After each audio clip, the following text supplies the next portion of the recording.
Tout à l'heure on parlait de cinéma, maintenant on peut parler de musique avec Jeff Cali. Bonjour Jeff. Oui, bonjour. Alors Jeff, on est un peu pris par le temps, marketing quand tu nous tiens. Vous créez une maison de disques équitable qui s'appelle Rechap Musique. Qu'est-ce que ça veut dire de la musique équitable? Le café je comprends, mais la musique? En fait, la musique équitable, elle cherche à se détacher des logiques purement financières, dont on a parlé tout à l'heure. Moi, je pense que le problème du marketing, c'est quand il est asservi aux logiques financières et qu'il rentre à ce moment-là dans toute sa démesure.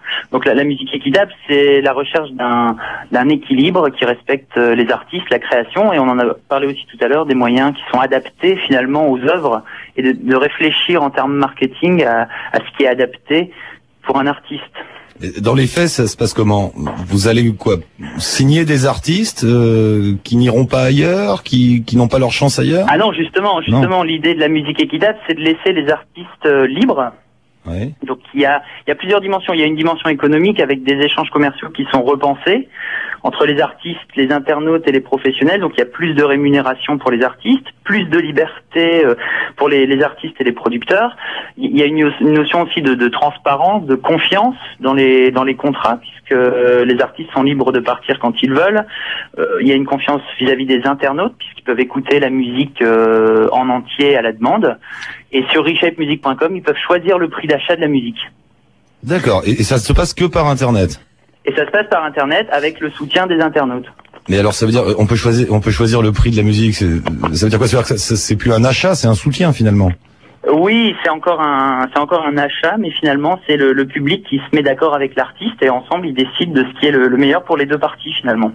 Et Reshap Music, vous l'avez lancé il y a combien de temps? Alors Reshap Music le site est né en septembre 2006. Ouais. Et ça marche? là on lance une deuxième version pour la fin de l'année et on vient d'être financé. On continue notre développement pour la musique équitable. Et ça fonctionne? Oui, on a un intérêt grandissant de la part de tous les publics, des médias, des internautes, et on commence à être assez connus, et c'est ce soutien finalement qui nous permet d'exister.